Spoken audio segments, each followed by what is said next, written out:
Hello, crime fighters. This is Ray the DA, and this is Straight Talk. This is also the Cost of Crime, Part 1. The mind-boggling costs and financial consequences of crime on victims actually dwarfs the cost to incarcerate those same criminals.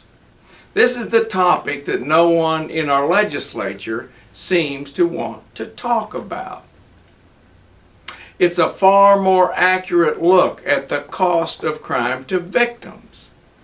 It's as a result of a 2-year multidisciplinary research effort to more accurately reflect the personal costs of crime for Americans, and it's revealed a far more accurate look, and it's mind-boggling at the real costs of crime. That study, entitled Victim Costs and Consequences, A New Look, was published by the National Institute of Justice. And the research was conducted by Ted R. Miller, Ph.D., Mark A. Cohen, Ph.D., and Brian Wiersema. Most cost of crime studies only count the out-of-pocket losses to victims. Typically, cost of crime estimates only consider those tangible losses that are suffered by the victims of a particular crime. They do not take into account the full impact of the crime on victims because they ignore pain and suffering, crime-induced fear, the quality of life that has to be reduced and endured as a result of their being victimized.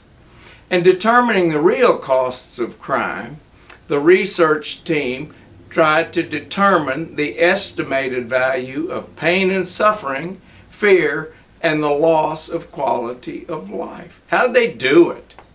Well, they analyzed jury verdicts in lawsuits filed by crime victims against their offenders.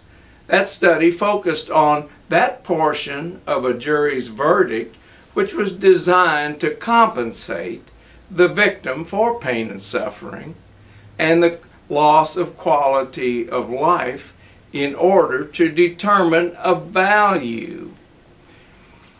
Losses per criminal victimization research focused only the victim's costs.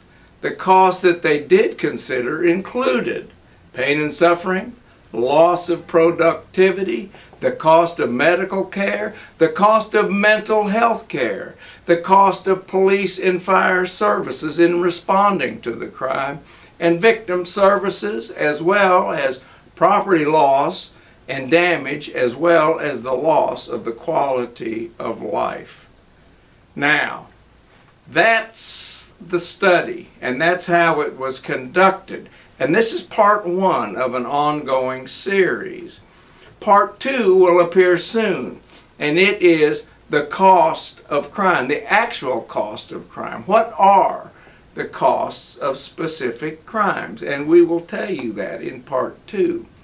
Then in part 3, we're going to talk about the real cost of part 1 crime in Kentucky during 2012. Then in part 4, we're going to talk to you about the real cost of part 1 crimes to victims in Kentucky for 2013.